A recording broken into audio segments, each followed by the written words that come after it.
on, fellow junkies? Horror Junkies 519, Kyle the 13th, coming at you again today, you guys. And you guys already know it. You're sitting here again for the gory details because I got Kyle the 13th ready to rock and roll. And with my co-host, Diva de los Muertos. I dug her up again, you guys. She's looking only better than ever. So let's go right into this, you guys. It's been a long time since I've uploaded, you guys. So I'm excited to be back. Far too long. Hopefully you guys will come back and keep watching us because we always got some fun stuff going on. Oh, yes. Because you never know with Kyle the 13th and Diva de los Muertos. what the heck we're going to do because sometimes it gets zany. Like a lot. Oh, es muy caliente, papi. It's so hot. Are you trying to tell me to hurry? Are you rushing me? Are you rushing creativity? Well, you know the dead is used to the cold.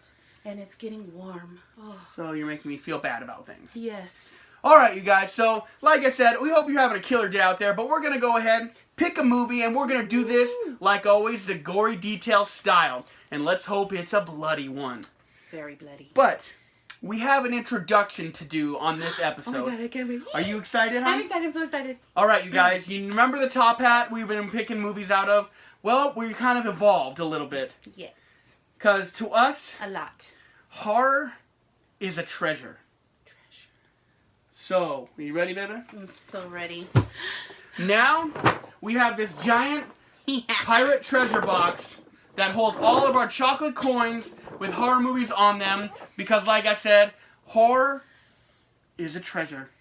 It's a treasure. It's our treasure. We love it. You guys love it. This is why you come here for it. That's right. So, you guys, I'm going to go ahead and shake this. And, Diva, if you would be so kind to pick a movie this time. Yes, it's my turn, puppy. My turn. I think it was your turn last time, but we'll go anyway. I don't remember.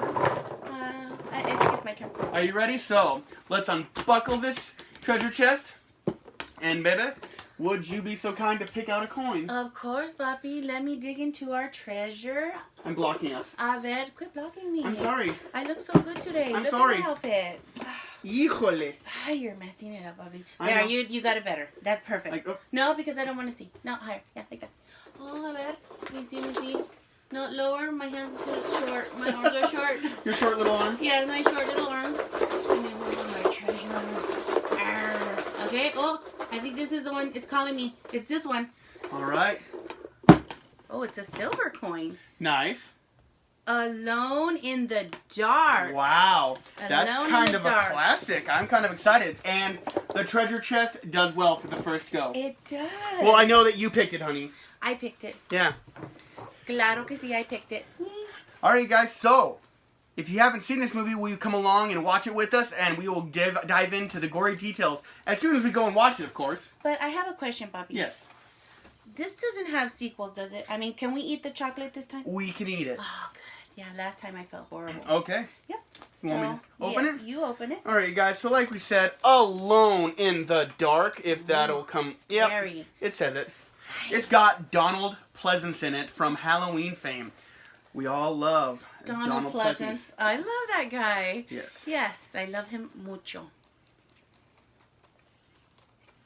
All right, so there's that chocolate coin. And is this for you, baby? No, half and half. You want to do half and half? Just like last time.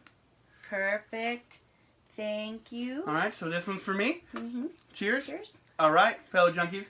Alone in the dark. Don't y'all go anywhere. We'll be right back. You know, that chocolate gets better and better every time. I know. All right, you guys, so Let's wash it down see you soon. to another episode. Oh, yeah. All right, fellow junkies, so we are back right after watching Alone in the Dark. And I gotta say, this movie was a giant pain in the ass for me to get back in the day. Like, it was one of those ones that was out of print, everyone was talking about. And then there was that time where, like, it wasn't a remake, but it was another movie called under the same title that came out, but it really sucked. So that made it really hard to find, but eventually did find this movie. And I don't know why I felt like you needed to know that story, but you did. And now you know it. And you said ass. Did I say ass? Oh my god. Alright, you guys, so let's go cut deep right into this movie. It is Alone in the Dark from 1982. This was directed by Jack Shoulder. He also directed Nightmare on Elm Street Part 2. Ooh. Which is very gay. Jesse is very gay. Yeah. Oh my God, Grady. But we like that. We Yes. still like it. Yeah, we do. Alright, guys, so to go ahead and talk about familiar faces in this movie, like I kind of already said at the beginning, Donald Pleasance is in this movie, and he's kind of like a psychiatrist again, which is kind of cool. I think that's cool. Yeah, so, but he's kind of his own style of crazy in this movie, which I thought was really cool. He is. But Donald Pleasance needs no introduction. He's from Halloween. He's from another movie we watched a long time ago called Fatal Frames. That took us quite a while to watch that movie. So I don't know if I quite recommend that one. But another one we want to talk about is Jack Palance. Now, I don't really know of any other horror movies that Jack Palance is in. I normally don't like to mention non-horror movies, but this is a Sylvester Stallone movie, so it's forgivable because I love him. Oh my God. He was in Your man crush. Tango and Cash, and I love that movie. Oh, and just so you know, Poppy, I don't mind mentioning non-horror movies, but Of course. Jack Palance was the Lawrence Murphy on Young Guns, which is the story of Billy the Kid. He's like a cattle ranch owner. Loves Young Guns. I almost said Love Guns. Billy the Kid really is what I'm in for the Young Guns, but it's all a great movie. But anyways, yeah, he makes a great villain. Yeah, I agree. All right, guys, so to go ahead and get right into the plot of this movie, because I promised myself I wasn't going to forget the plot this time. So, best way to go about this, you guys, I'm going to keep this dry as I can, you guys. I don't want to, like, give away this whole movie. I just want you guys to kind of understand what's going on, so maybe you'll go watch it. So, basically, there's a blackout in the city, so there's an insane asylum, and so basically these four insane people, I guess, insane? Do we call them insane? Yeah, they're in an insane asylum. Yeah, so four insane people escape. Basically, they are out for revenge because they think that their new doctor at the insane asylum has killed their old doctor. So they're going to go out and try and kill the new doctor, Dr. Potter's, kill him and his family, basically. Like, they got his address from the offices and stuff like that. And, like, Donald Pleasance is, like, the top doctor, I guess. And so this guy was like the new one coming in, and the insane people were not happy about it. They hated him. So there's four of them. One of them kind of has this thing where every time he like kills, he gets like a nosebleed. They call him the Bleeder. There's a really big fat guy. Ew. There's Jack Palance, and then there's this crazy guy who steals a mailman's hat. I only said ew on the big fat guy because his poison, or should I say, is disgusting. So he's a raper. He's a chimo raper. And he's like dealing with the doctor's daughter at one point and makes everyone a little nervous. A lot. So basically, like, they're out, they're freed, they went to a supermarket, they went and bought a bunch of weapons, and then they tracked down this doctor's house. They knocked on his door and to give him like to pretend to give him a like a what was it, like a letter basically, but they wouldn't give it to the wife because the doctor was not in. So basically, they wait till the doctor gets back home, and they kind of get ready to start trying to kill his family. Mm-hmm. So without getting too far into it, you guys, that's the basic gist of this movie. Yeah. Without giving too much away. Yes. Yep. We'll have to.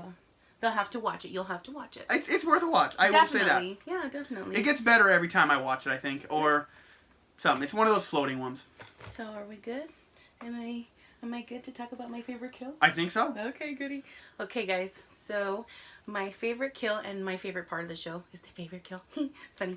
Anyway, my favorite kill was the orderly. One of the orderlies, probably the only orderly, whatever. He gets his back busted on the big guy's knee. And then, I know it wasn't gory, but it is just fucked up.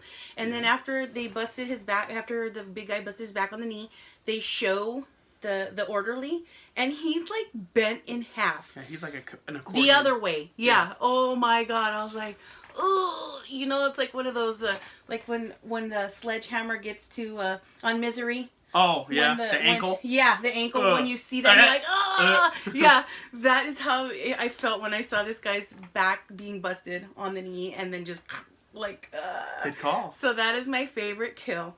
And I will go ahead and let you tell your favorite kill, Puppy. All right, so my... Okay, wonderful. I'm joking. I'm kidding. Ouch. I have to get my spot. Time in the spotlight. Alright, you guys, so to go ahead and get right into my favorite kill, honestly, this is kind of a weird one for me because my favorite kill is basically like, I don't really care for the kill, but I love the lead up. Basically, there's a babysitter character, and she's like on a bed with her boyfriend and stuff like that. The boyfriend gets drugged under the bed, and so we don't really know what happens to him until we find his body later. But, you know, that's riffraff. So basically, she's on the bed, and this giant knife keeps coming up through the mattress, and like, you know, getting really close to her and stuff like that, and almost getting her. That image has been like the reason I wanted this movie for so long. I saw it on documentaries of slashers and stuff like that, and it's always been really memorable. And I would love it if that was the cover of the movie, honestly. But then she runs off the bed and gets like strangled by the big fat dude. By lifted up, he's like making dinosaur sounds and stuff like that.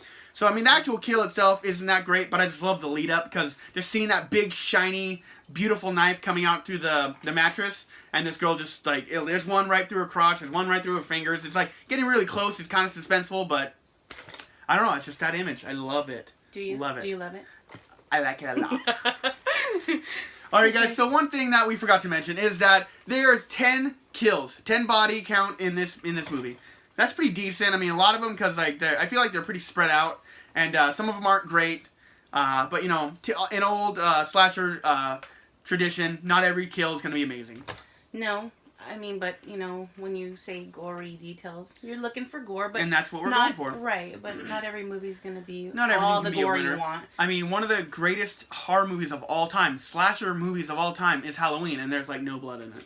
I know, but that's probably the only one. No. No? No. More? Okay, we'll touch that later, but I don't like it. I don't like it that there's a slasher and there's no blood. You need to rewatch Texas Chainsaw Massacre. Gory. If you're a slasher, I want blood. Just saying, rewatch Texas Chainsaw Massacre. Which one? The original. Look for blood. I don't like the original. Oh, of course. Alright, you guys, so to go ahead and get right into the gore scale, like we were kind of talking about, this movie wasn't crazy gory, but, you know, it was there. Babe, what would you scale this on the rating? Okay, so... For the gory scale. For the gory scale, you guys, I gave it a 1. Like, my dog scratched me earlier and I drew more blood than there was on this movie. So... Yeah, so I gave it a 1. Still a good movie. Just if you're a gore hound, like Kyle likes to call it, this is not the movie. It's one of those slashers that there's minimal blood. I mean, there's 10 kills, but there's just not that much blood. So I gave it a 1. All right. So for my rating, I'm gonna give it a 3. Yes, there wasn't a lot of blood, but a majority of the kills had blood. A majority of the kills were unclear. But you got to remember, we had the guy at the outside of the van with the neck slash with the gardening tool. We had Homie that got hit with the arrow and blood gushing out of his mouth. The fat guy's blood kill was very bloody. That was probably the only one. But this is my personal opinion. Yeah, of course, and everyone gets one. Yes. It's just weird that you're wrong. It's just weird that you are talking shit right now. I'm never wrong, and we know this, don't we? Yes, we do, from the last episode, when I told you to remember about the plot, and you totally ditched it. Babe, what? I'm just making it entertaining. Okay. Don't tell them. Okay. Okay. Shh. He really thinks I do everything right. All right, so back to Friday the 13th Part 3. All right, you guys. So we're gonna get into the ending of our show. We're gonna go ahead and give this an overall rating out of 10 because that's how we do it around here. Because 5 just isn't enough. Babe, what do you rate this movie? So for this movie, I did enjoy it. I liked it, but I rated it overall. I gave it a 6. One of the things that I didn't like was that like Kyle was wrong about. I think that the kills were a lot of them were unclear. Like, you didn't know if they were dead or they weren't. I agree. And then there was 10 kills, but not a lot of blood. And I'm sorry, my personal opinion, if it's going to be a slasher, you slash. I want some blood, you know what I'm saying? Quiero sangre. Anyways, so a 6 is what I gave it. I really like the cast. I like that Jack Palance was an excellent villain. I never knew he was in any horror films at all. And like you said, I think this is maybe the only one.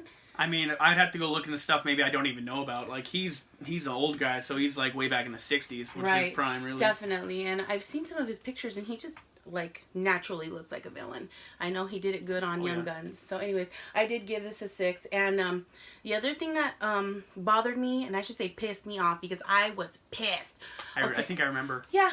So after they figure out, you know, and everybody figured out that these 4 insane asylum, you know, people had escaped, especially the doctor.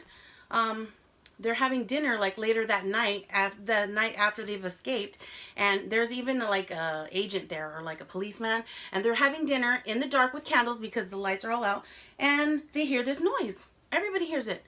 And the wife looks at the husband, which is the doctor, the one that is just the new doctor. Dr. Potter? Yes, Dr. Potter. And she's like, "Did you hear that?" He's like, "No, I didn't hear anything." And I'm just like, Are you kidding me? So anyways, it gets better. And then like a couple seconds later, it's even louder. And she's like, did you hear that? And he's just kind of like this. He's like, what? I'm like, dude, get your fucking ass up and go look. These guys just escaped. What do you mean? Like, really? I was pissed. He had no act. No, none. And like no reaction. Yeah. Yeah. And then the cop is just like, he's like, that's just some bullshit. Yeah, he's like, but just to make you feel better, I'm going to go check it out. And he just gets up really nonchalant, like, not even worried. Like, are you kidding me? That pissed me off. I was like, these guys need to grow some huevos. I would have peed a little. But you would have got up, right? That's my reaction. Yeah, but you would have got up, right, puppy? Yeah, as I ran away. But that really bothered me. I'm like, where is the backbone? Where are the huevos? Like, dude, seriously? We would have been up in an instant. Like, maybe it's because I watch all the horror movies, but damn, I'm like on it. Where's my next weapon? These people were just chill with their candlelight dinner. Just Get the enjoying fuck it. out of here. Yeah. So those two things really bothered me, but overall, I like the story. I like the cast. Heck yeah. I mean, it's fun to see these like quality actors in horror movies like this. Yes, absolutely. So I gave it a solid 6, babe. Like, it's got the no-namers and the quality actors. Yeah, but I mean, overall, I think it was a pretty decent movie. Yeah. I wouldn't mind watching it again. Right. But a 6. I can vouch for the rewatch value, and I like it. Yeah. It is what it is. Okay, Bubby, how much did you rate it overall? All right, you guys, for my rating, I'm going to go ahead and give it one more up. I'm going to give it a 7. I mean, that might be just because I've watched this movie a few more times than Angelina, so I can actually, like, I know what's coming, and I can kind of, like, see different things and appreciate things differently. But things I am not happy about is, like, just the gory. It's just not gory enough for me. I understand that, that isn't always the expectation for some of these movies. Like, I mean, some of the best horror movies aren't really gory, and that's fine. But, I mean, something about Halloween is, like, when you ever think back on that original, like, that movie is bloody as hell. But you look back on it, you're like, there's no blood. My expectation, and this is my expectation, I want blood. Yeah. While Halloween got away with it, for me, because he's wearing that fucked up mask.